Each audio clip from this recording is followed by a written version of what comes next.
আসসালামু আলাইকুম, welcome back to my mini blog.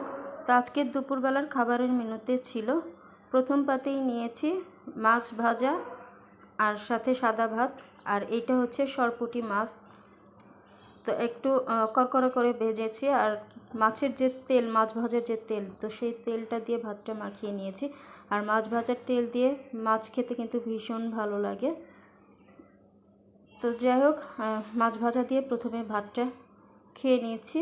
তো এর পরের পাতে নিয়েছিলাম আমার সবথেকে পছন্দের একটা তরকারি। আর এখন যেহেতু শীতের সিজন, তো এই সিজনেই আসলে এই তরকারিটা করা হয়। আর সেটা হচ্ছে বাঁধাকপি দিয়ে গরুর মাংস। তো গরুর মাংসর পিসটাকে একদম ছোট ছোট করে কেটে নিতে হয় এই বাঁধাকপি দিয়ে রান্না করার জন্য। আর সাথে ছিল এক ফালি লেবুর রস।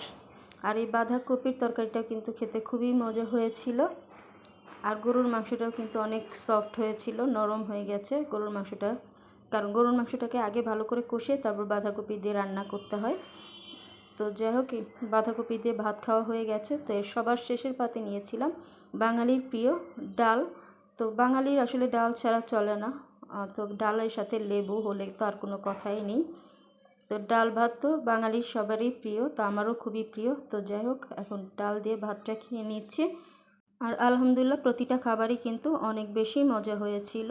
আর আমি আমার ভিডিও এখান থেকে শেষ করছি। সবাই ভালো থাকবেন। আল্লাহ হাফেজ।